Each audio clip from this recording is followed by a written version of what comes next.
Alors, ce soir, je vous avais dit que on allait inviter le monde entier avec nous à venir partager, présenté par Madame Admenian, c'est de réunir le maximum de stylistes possible et de leur offrir une visibilité. Je vous le rappelle, pour ceux qui ne sont pas connus, eh bien c'est le moment ou jamais. Et pour ceux qui sont un peu plus connus, eh bien c'est le moment de confirmer ou tout simplement de se faire reconnaître par ceux qui les connaissent déjà. Nous avons ce soir avec nous un monsieur qui nous vient de Paris. Il va vous offrir une collection merveilleuse, vous allez l'apprécier. Il s'appelle Abuja. Il évolue dans la grande ville de Paris qui est très ouverte à tout ce qui est culturel. Et c'est le moment ou jamais de s'exprimer ici, à Saint-Louis, avec sa grande famille. Applaudissez-le très fort, s'il vous plaît. Monsieur Abuja. Ok, on est là avec Monsieur Diapoulo, et je dirais même international. Voilà, je vais lui laisser se présenter. Voilà, ensuite, on va y travailler sur les questions. Monsieur, bonsoir. Bonsoir, monsieur. Est-ce qu'on peut connaître la raison de votre présence ici et voilà, pourquoi vous êtes là? Alors, la raison de ma présence ici est d'abord, je suis déjà Saint-Louisien, né ici. Donc mes racines sont ici. Et donc c'est un plaisir donc, de venir participer donc, à ce Fashion Week de Saint-Louis. Voilà. Qu'est-ce que cela vous fait globalement de participer à ce Saint-Louis Fashion Week? Comme je le disais tout à l'heure, comme mes racines sont ici, donc pour moi c'était un grand plaisir et un honneur en plus donc, de défiler ici à Saint-Louis, donc devant toute ma famille et devant aussi ma grand-mère Koumambang. C'est votre première participation ou bien? Oui, c'est mon première participation à Fashion Week de Saint-Louis. Ouais. Et c'est la première fois aussi que je défile ici à Saint-Louis aussi. Ouais. Est-ce que cela vous impressionne parce que vous êtes là avec des jeunes talents, les mannequins sont là, les stylistes et tout cela. Qu'est-ce que vous ressentez vraiment? C'est plutôt un plaisir. C'est un plaisir de voir que le Sénégal a toujours été le précurseur de la mode au niveau de la sous-région, donc en Afrique. En l'occurrence, Saint-Louis, toute la mode africaine part déjà de Saint-Louis. Donc pour moi, c'est un plaisir donc, de voir tous ces jeunes talents qui sont ici, donc qui font un bon travail, un travail magnifique. J'ai vu hier la créativité extraordinaire. J'étais heureux, j'étais fier. J'ai dit, enfin, la mode revient au Sénégal, la mode revient à Saint-Louis. Il y a la créativité, donc c'est extraordinaire. C'est un plaisir. Est-ce que vous pouvez nous faire un peu la présentation de votre collection? Alors moi par contre, je me suis spécialisé uniquement que nos tissus traditionnels. Voilà, je ne travaille que ça, c'est-à-dire le rabal traditionnel. Je ne sais pas si vous connaissez. Non, je ne connais pas. Vous ne connaissez pas le rabal? Le pan tissé? Le pan tissé, ouais. Voilà, le pan tissé. On dit maintenant pan tissé parce que c'est francisé. Mais en général, au Sénégal, on disait le rabal. Le rabal, c'est le dunk. C'est ce qu'on disait, nos grands-pères, voilà, nos grands-mères disaient Seroudunk. Voilà, et donc maintenant on dit plutôt Rabal que Seroudunk parce que c'est passé de temps quoi. Voilà, Seroudunk c'était dans le 18e, 19e siècle, on le disait 20e siècle. Maintenant on dit seulement Rabal. Voilà, d'accord.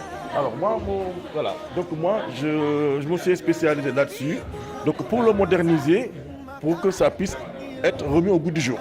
Que la jeune femme moderne puisse le porter sans qu'elle se sente être grand-mère. Tu vois ce que je veux dire? Voilà, donc je fais des robes de soirée, je fais des tailleurs avec, donc toutes sortes de... Les jeunes filles peuvent porter ça aussi? Absolument, bien sûr. Bien sûr, ça c'est pour une jeune femme, c'est pour une jeune dame.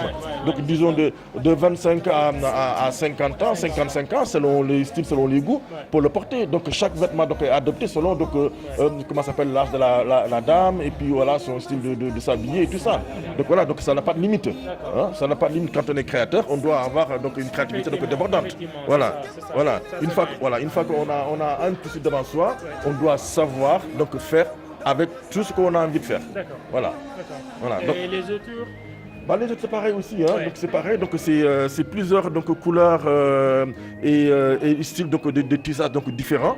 Voilà, toujours donc c'est pareil, c'est toujours c'est voilà, c'est des robes de soirée. Bon là je n'ai pas pu décliner toute la collection parce que là il y a les tailleurs courts et les tailleurs pantalons qui sont en bas, mais comme donc on est limité au niveau de la présentation, donc là on ne présente que 7 modèles. Voilà, et donc c'est pour ça que j'ai choisi ces pièces là pour les défiler ce soir. Voilà, pour pour le plaisir donc, des Saint-Louisiennes. Ah oui, ça vraiment c'est un plaisir.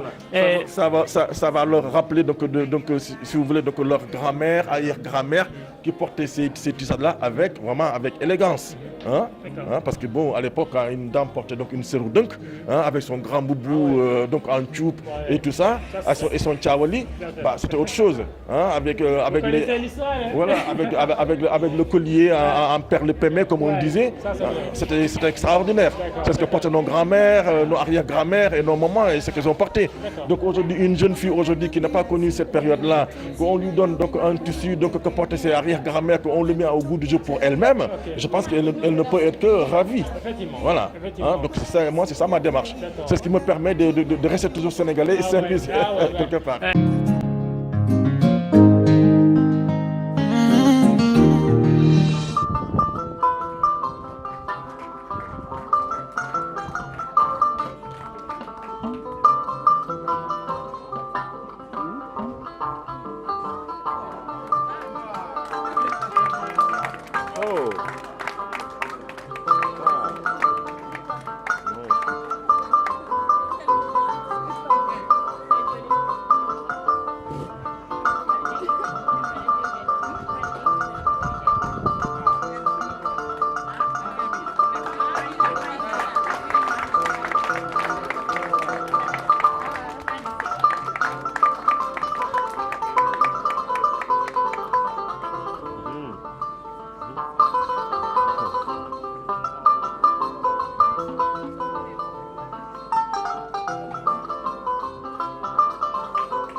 Voilà, mesdames, messieurs, elles vont toutes repasser pour le final. Et méritez vos applaudissements, bien sûr. Superbe collection de monsieur Abuja, qui, je le rappelle, est originaire de la ville de Saint-Louis et qui vit à Paris, où il essaye de donner un maximum de diversité au pain tissé. Et pourquoi il utilise ce tissu particulièrement? Parce que, voilà, ce sont les mamans, ce sont ceux qui l'ont précédé, qui l'ont beaucoup porté. Aujourd'hui, il essaie de lui donner un autre aspect avec un peu de modernité pour permettre aux jeunes d'aujourd'hui de pouvoir porter ces tissus avec élégance et en restant au goût du jour. Monsieur Abuja, sous vos applaudissements s'il vous plaît. Alors il a prêté ses chaussures, hein. Donc il est venu lui-même avec des chaussures qu'il a empruntées. Voilà. Sinon il paraît beaucoup plus grand encore. Applaudissez-le très fort, il a fait un long voyage. Il est venu jusqu'à Saint-Louis et on n'a pas beaucoup supplié parce qu'en fait il revenait chez lui, à Saint-Louis. Il a fait d'une pierre deux coups. Bravo monsieur Abuja.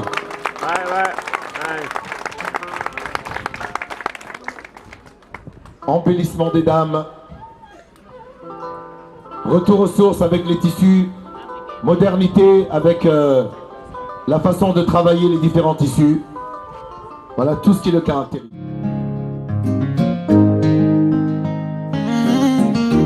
Est-ce que vous pouvez nous donner votre adresse pour ceux qui voudraient faire des commandes? Alors moi, je ne suis pas basé ici au Sénégal. Je suis en France, donc j'habite à Paris.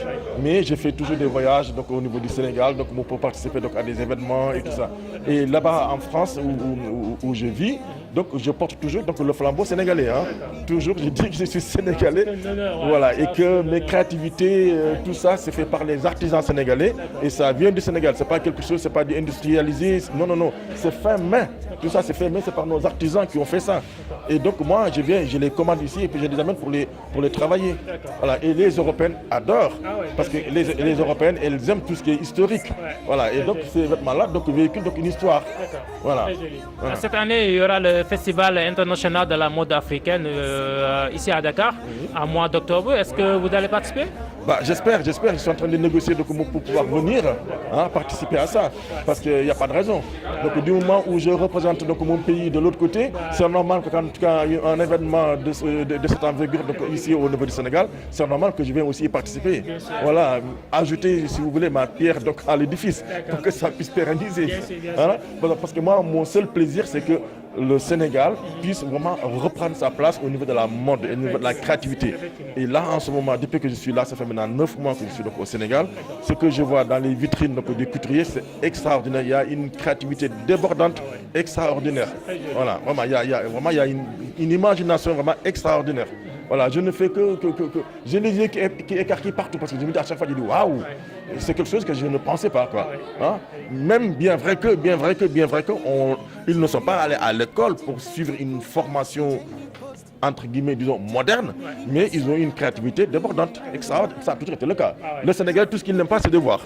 Voilà, le Sénégal, dès qu'il voit, il fait. Voilà, ça c'est notre défaut, mais c'est notre qualité en même temps. Alors, un mot pour la dame respectée, respectueuse et respectable. Je veux noter Madeleine Niang. Oui, Madame Madeleine Niang, c'est une sœur que je connais depuis très longtemps. On s'appelle souvent, on se parle, même si je n'ai pas pu venir, parce que ça fait des années que je devais venir. Je n'ai pas pu venir à chaque fois, pour X ou Y, mais je reste en contact avec elle, je lui donne des conseils, comment il faut faire et tout ça, donc on communique tout le temps. C'est une sœur saint-louisienne, on se connaît depuis très longtemps. Voilà, donc il n'y a pas de souci à ce niveau-là. Voilà. Pour la chaîne 24 TV la chaîne, je remercie beaucoup la chaîne, je ne la connaissais pas, mais je vous encourage et puis que vous continuez parce qu'il faut vraiment que vous montriez comme le savoir-faire sénégalais, la créativité sénégalaise et surtout les jeunes talents, les pousser qu'ils aillent de l'avant. Mais surtout, il ne faut pas qu'on se contente seulement à faire du travail seulement, disons, clientèle. Clientèle, non, c'est bien, ça apporte de l'argent, mais si on peut travailler, donc suivre des formations pour qu'on puisse travailler donc, au niveau industriel, c'est beaucoup plus important. C'est ça qui amène de l'argent, parce que ça crée des emplois, et ça forme les jeunes et ils vont pouvoir travailler partout, ils vont dans le monde, ils vont pouvoir travailler sans avoir aucun problème. C'est-à-dire qu'il faut aller dans les écoles, savoir faire un patronage à plat, papier, et savoir faire du moulage, prendre la toile, le mouler sur le mannequin, sortir son modèle avec son croquis. C'est ça. Maintenant, le Sénégal doit dépasser maintenant à apprendre les jeunes seulement sur le tas. C'est-à-dire couper à main levée comme ça, non. Il faut qu'on puisse suivre des formations, savoir-faire en vêtements, en calculant vraiment à mettre près de son modèle, sans en avoir un centimètre de plus. C'est ça l'intérêt. Parce qu'après, tout le système commercial dépend de ça. Et ça, c'est important. Ça, c'est important. Ça, ce sont les paroles d'un sage et vraiment merci encore une fois et tous les Sénégalais vous remercient parce que vous venez de livrer des messages très intéressants même et que tout le monde peut en se bénéficier. Voilà, merci encore une fois et à la prochaine. Merci.